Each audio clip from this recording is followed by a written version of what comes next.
Hi everybody, Adam here. Welcome back to our Lego room. In today's video, we're taking a look at two Lego flat cars that I built. Really excited about these. These are AAR 53-foot 6-inch flat cars, 50 or 70 ton capacity.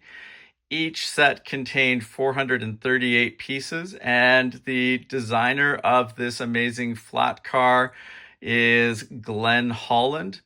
Really big fan of Glenn's work. Always enjoy seeing his locomotives and train cars out at Lego conventions and train shows. He does some really amazing work, and I'm fortunate enough to have some of his other designs in my collection as well.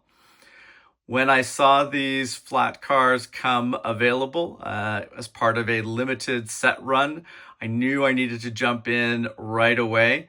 I was fortunate enough to be able to pick up a couple of these. I think they're going to look really nice both in trains being pulled around the layout, but also on sidings. And maybe we will even come up with some interesting loads for them to carry as well. But I think these are going to be really amazing additions to our collection.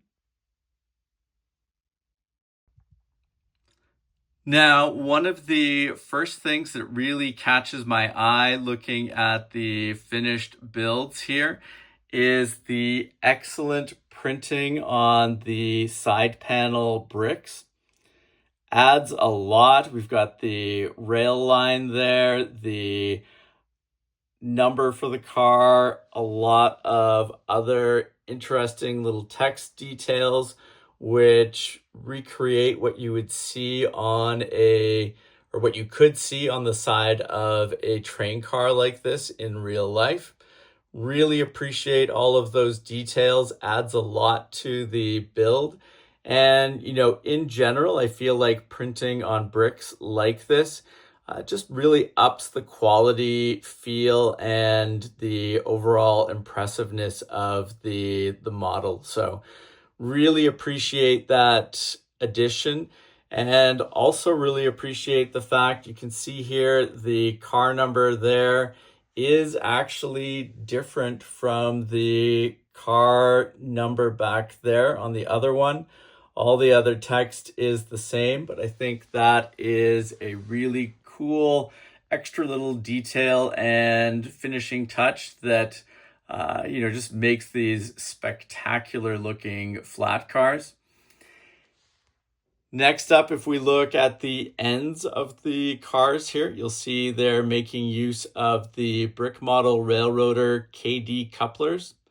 Really appreciate the inclusion of these couplers. We've got a growing number of train cars in our collection that are taking advantage of the KD couplers.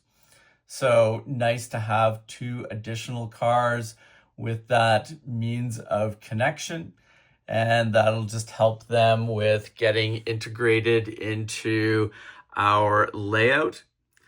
Other things that I really appreciate here, great color selection for the tops of the cars here.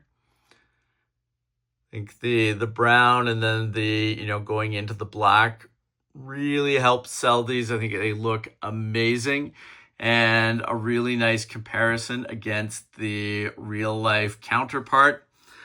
Love the end details here. We've got the, the little handle there. We've got the step up here on each end of the train car. And then some really nice details around the wheel areas as well.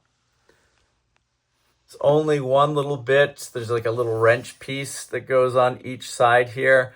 I left that off. I find that once I start running train cars like this with too much in the way of wheel detail around the layout, those are some of the first things to come off. So put everything on down there with the exception of those wrenches, one on each side.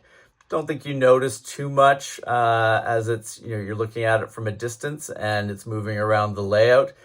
If we end up having these sort of move to more of a display area, that would be a good time to kind of come back and maybe add those wrenches in. But so much great detail.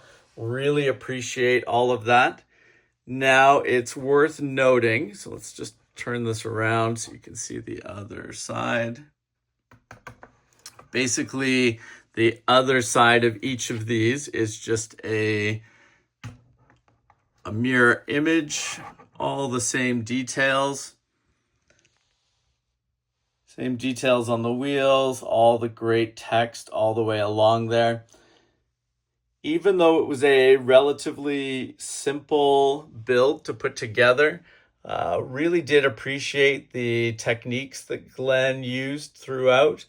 Interesting to see how different, builders put together sort of foundational structural pieces for their models. And like I said, this was a lot of fun to build, and I think it's going to be a really great addition to our collection. I like the fact that we've got two. I feel like that gives us a better sort of representation. We can have both of these active in a train that is moving around the layout. Might be interesting to see if we can bring the pieces together to make another one or two of these without the side panel text there. Still think they could look pretty nice, and it would be good to kind of start getting a fleet of flat cars going. We've got another flat car that we built from a Brickmania kit several years ago that has been sitting on a side shelf. It didn't travel well when we last moved. Need to get that back together. And, after building these, I think it would be a great addition into the layout as well. So going to need to revisit that model. And it'd be interesting to compare it against this one and see what's similar, what's different. But, overall, super happy with these flat cars, and really happy I was able to take advantage of the limited time, limited number run of these kits by Glenn Holland. Hopefully we will see more of his designs in the future. Like I said, big fan of his work. Really awesome to see his locomotives and train cars on display and in action at shows, and would definitely be fun in the future to add more of his designs to our collection. Now, if you have not subscribed to the channel, please make sure to do so that you don't miss out on any of our other videos. And you should keep an eye out in particular next time we're running trains around the layout. Definitely want to put these through their paces and see how they perform. Doing the, sort of the slide back and forth test. Really happy they're using the roller bearing wheel sets. So really smooth, movement on those wheels. They should work pretty well around the layout. So, interested to try them out. But like I said, make sure you subscribed so you don't miss out on seeing these in action around the layout, or any of the other great videos that we have coming down the road. And thank you very much for watching. We will see you again soon. Take care. Bye.